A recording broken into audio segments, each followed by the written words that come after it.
What does life hold for philosophy majors? I decided to find out. Welcome to Life After Philosophy. I'm Christopher Annadale.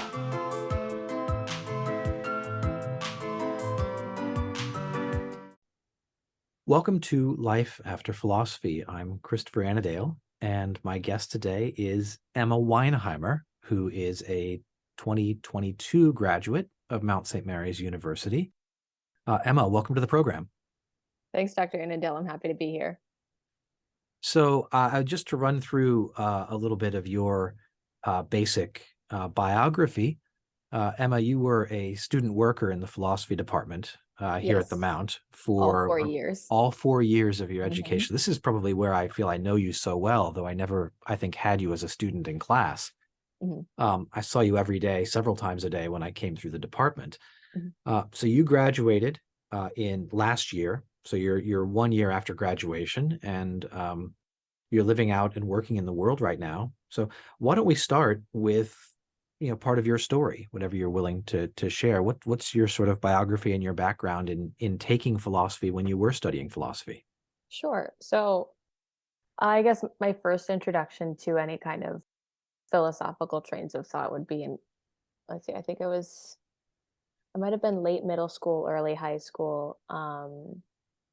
And I was introduced to Aristotle and the idea of like truth and being. And a friend of mine who's a religious sister was running this class for high school students, and it took us like once a month for 8 months to understand that being is something that exists and truth is what corresponds to reality. It took us 8 months to get that.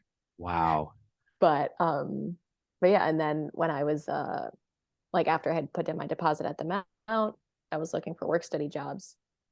And I initially applied to campus ministry, but then I was like, "Oh, philosophy sounds cool. Like that'll do." Um, and then That's I got hired as the philosophy. Yeah, I was technically the philosophy student worker, and then also working in foreign language.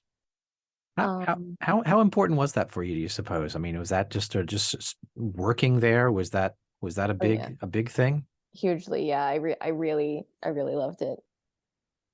So I took Star Wars and philosophy with Dr. Hersey my first semester, and then we had our required, I forget what they were called, but you've got the ancient half, you got the modern half, and then you have ethics. The core Um, philosophy yeah, class. you have your required core philosophy classes, and I kind of waffled back and forth on whether or not I wanted to actually major in philosophy, and then I decided I wanted to way too late, so I went with a minor in philosophy.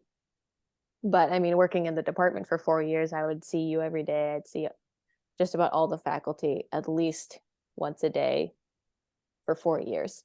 So I really got to know you guys and discuss, and like we could like take conversations from my classes into the office. And I would just send my work I would send my work on things for the department, but it was great just getting to sit and talk with you guys and discuss things. Yeah, I know you were a joy to have in the department. I would be Yeah. a great recruiting tool, but only really available to one student or maybe two students per Yeah. year Yeah. to actually work in the department. Though, the people you talk with every day are the people who shape you the most, and that's the Absolutely. case. With me knowing you, and I think probably with you knowing all of us. Hmm. Yeah, and So I've stayed in touch with probably about half of the department post graduation. Partially because like I mean, I don't check my school email super often, okay. but yeah, I've stayed in touch with a lot of you guys after graduation. Was there an interesting sort of dynamic between the sort of social interaction with philosophy faculty and with other students and the classroom interaction? You seems like you've got two lines in where most people have just one. I think so. It was kind of one of those things where like like you get in like when no, no, you get out what you put in. So if you wanted to have a relationship with your professors, you could, and if you didn't want to, you just go, you show up, you do what you need to do, and then you leave. But it was really funny because I took logic with Dr. Neighborhouse and I hated that class. I will go on record and say I hated that class. but I tried really hard. And I would go see him after class in the office, and he would be like, "Wow, how was that session today?" And I would just roll my eyes. My experience with logic has always been that when you get it, it's a great feeling, and when you don't get it, It was it's just so agonizing because it you feel like was there's nothing you can do to actually make incremental progress towards actually getting it. You're just and, waiting like, for insight. I had it fine enough for most of the semester, and then, like, the last unit we had, I don't remember what it was, but it just felt like one of those things that, like, there was no other way to explain it. It was just yeah, I bet you're supposed to get but it lots of was fun. Like, like, Dr. Neighborhouse and I would kinda josh each other a little bit after. That's great. Yeah. Okay, I appreciate that. And this is you're in kind of a unique position, but in some sense, everybody's story is unique. The one of the questions I wanted to raise on the show, though, was the effect that people see of philosophy on their lives after leaving school. Now, Mhm, you're only a sort of a year past school. You've got plenty of living still to do, plenty of changes still to come for you.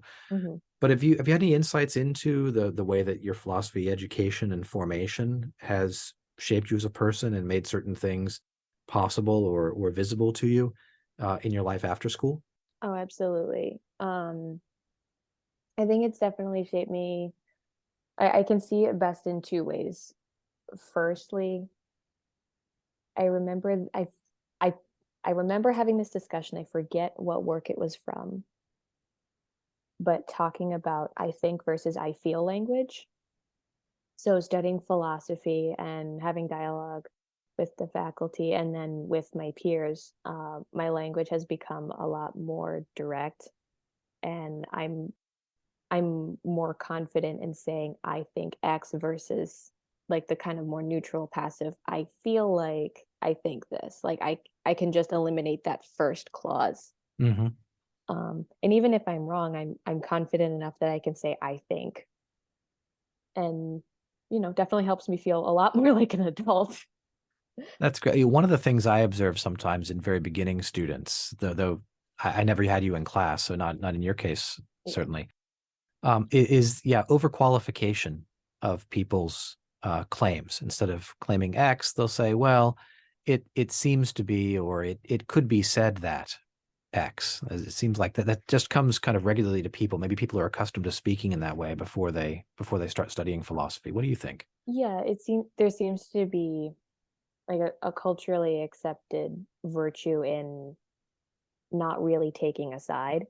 Um, and yes, of course, if you to understand your position, you should consider both sides. However, also something that was this isn't entirely related to philosophy, but another very formative moment was when we were reading Dante's Inferno in West Civ, and the detail I remember most is the line of people just walking on the outskirts of hell, and they couldn't be let in, but they couldn't go to heaven either, and they're just wandering in this misery because Wow. they didn't make a choice. Oh my goodness. Yeah, So that's it's funny the things that stay with you, like that one little detail. I know, and I remember I don't remember what classroom, but I remember exactly where I was sitting, and wow, I gotta step up. Oh boy, that's Um, fantastic. yeah, Man. let's see. So the one was more direct, and then I forget what the second one was. I had it and I lost it. It'll come back to me. Okay, that's fine. Jump in with it when it hits you. Yeah. Thank you. Uh, Have you you've had a year or so to reflect on graduating. By the way, you said you were a philosophy minor. What was your major? I majored in communication. Communication. Okay. Mhm. Um, do you have any sort of new insights, new appreciations, or regrets about philosophy or communications since graduating? I know people in college, for when you're in college, your major looms very large. Then you get out into the world, and you may find that it's more or less significant than you thought it would be. What's been your experience in that way? Um, I wish I had just declared the major sooner and not waffled back and forth so much, because by the time I was going, like I decided I wanted to declare philosophy somehow by the time I was a junior. But at that point it was going to be a lot of really writing heavy classes, and in what's supposed to be the busiest time of your college career, like even with one major, not even with two. So I wish that I had just made the decision earlier so that I could just do it. Okay. But I mean, working in the department, it didn't feel like too much of a loss that I didn't have the official degree in philosophy, but I do wish I had done that. Now you sort of majored in the praxis of philosophy, not in the in the academic theory, Mhm. right? Oh, that's great.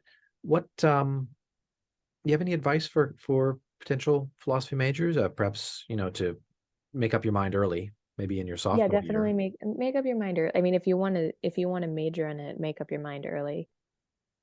Let's see. I mean, I would tell people often that the philosophy professors don't bite. You can talk to them. They're fantastic. Just come up to office hours. Especially, I mean, early on when you aren't bogged down by internships and career center meetings and all of these other things that you have to be doing to prepare for life after graduation. Take advantage of, like, just building a friendship with your professors while you have the time to do so. Just go visit them in office hours or talk movies. Like, Yeah. Do you suppose people need an excuse to come to office hours? It is commented a lot among professors that office hours are very much underutilized, and unless you sort of make it a formal requirement, people don't tend to seek you out, and as you say, I know, sometimes they yeah. really ought to. Geez. I mean, other than extra credit, I mean, it. I had a professor that he would hold. At least there was a portion of the exams that would be, come visit me in office hours and we'll talk.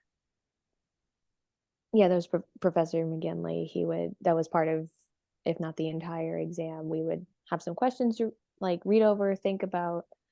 Mhm. Um, and part of my job over midterms week was knocking on his door, like give him like a 10 to 15-minute grace period and then knock and be like, there's another person here, they're waiting. But it was great. Like he had such a good relationship with his students, even the ones that didn't really like him very much, Yeah. because I mean they had to come up and he would sit with them and talk with them about their entire personhood, like their physical being, their mental being, their spiritual being. And like you could so clearly see that he loved each and every one of his students because he just had no regard for time. He would just sit with them until their entire life was fixed. Yeah, he's a great guy. He's Yeah. fantastic. I should have Yeah, him as a but guest on the podcast. yeah, and I think that was a really good thing and it definitely helped a lot of people form a relationship with him, Mhm. and and especially people that might not necessarily consider philosophy or exploring it beyond the required classes. Yeah. Well, you've talked a little bit about relationships, and I agree about the importance of that. We actually kind of began with that, right? Mhm, You're being in the department every day and then seeing people on a casual basis. Is mhm. there anything to say about the content of philosophy or of the courses that you took? People would often think of philosophy as being this kind of abstract subject that people think really hard about. Is that element of it kind of continuous with the things you've been thinking about relationship and formation and fixing people's lives, or is there a different element that's involved there as well? Um, I'm not entirely sure if this is answering your question, but I thought of the second thing Oh, in which excellent. philosophy shaped me, and I think this is related. My conversations with people have become less emotionally driven. So, but not in a bad way. So if if I'm speaking with someone and like let's say they did something I disagree with, I can just ask the question, why did you do that? Or I can have an intelligent conversation, just ask neutral questions. Mhm. I mean, and if it is a destructive behavior, is so much more helpful in helping them see their own line of thinking and the consequences of that, Mhm. rather than being like, "What are you doing? You're destroying yourself. You know this isn't right." W- w- Um, would you think of that as a kind of wisdom, or is that just a maybe a type of prudence? I mean, maybe the word we give to it doesn't matter, but I'm wondering sort of where where where the true value of just what you've described lies.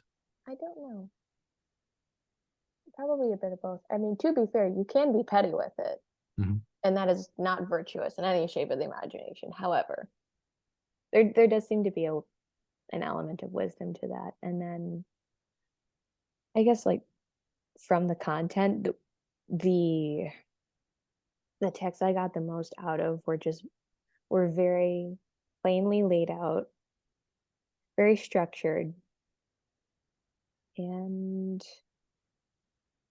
yeah, I talk about virtue with a lot of people that I normally that prior to studying philosophy and spending as much time with you all as I did, that I would never consider using words like virtue and mean and vocation and things like that that we talk about in the especially in the earlier works.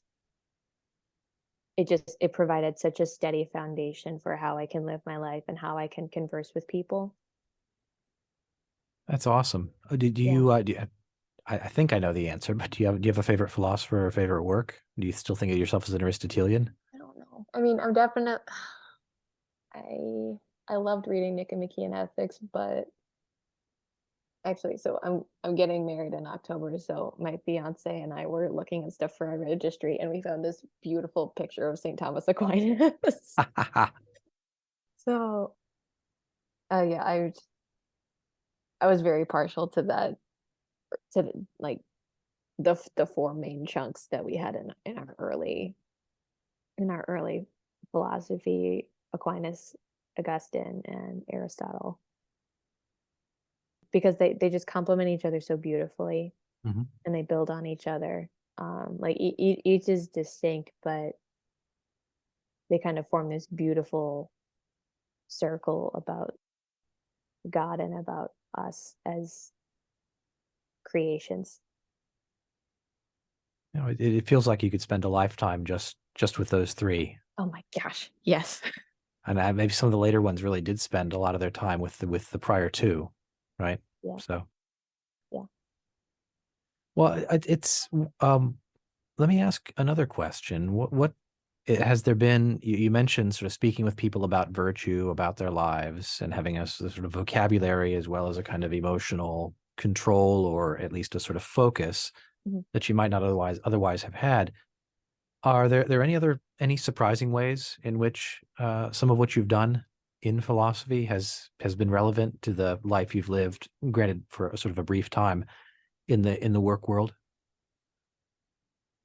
So post graduation, I was a music teacher at a Catholic school, which was very difficult. I mean, I enjoyed it very much, but not having any experience with education, it was like I wasn't prepared for it. Mhm. However, especially dealing with the middle schoolers, like 5th grade and up, as I would just see them kind of be nasty to each other, I found myself using phrases like are you being a virtuous person right now, or like do better. Mhm. Is that how you should be acting? Is that striving for being a good person? And they seem to Did that respond connect really with fifth well. graders? Huh? I'm sorry, did that connect with fifth graders? Actually, yeah. I was really surprised. I was not expecting them to latch on to that, but yeah, and that even like things like discipline and like, no, you're not going to rock on your chair. No, I'm not going to put up with you calling people names behind my back because that's not kind. That's not virtuous. Mhm. So just like being very direct with language and about trying to learn how to be a good person. They really responded well to that. That's great. I wonder if some of the value of that also is not in your having a certain amount of confidence in the framework for understanding what a good person is, that comes across to your students in what you say and in what you assume. I hope so. But I mean, I guess that also that goes back to the increased confidence in I think X versus I suppose that I think X. Mm. And you might say you have the ability to live your life in the indicative mood instead of in the kind of hypothetical or subjunctive. I try. I Yeah, really do. that's great. Emma, I really appreciate you spending so much time with me on the show here today, especially in this early episode when I'm still getting established. Was there anything else you wanted to add before we say goodbye? I don't think so. All right. I mean, I'm very grateful for the time that I spent in the department, and if I, but I mean, if I had to go back and do it all over again, for as much as I say I wish I had just declared the major early, it was very, the way that I embraced philosophy was so formative to me, and I would do it exactly the same way in a heartbeat. That's fantastic. That's really gratifying to hear. Yeah. Thanks for joining us on the podcast Life After Philosophy today, Emma. I wish you well in everything and good luck with your upcoming wedding. Thank you very much. Bye-bye.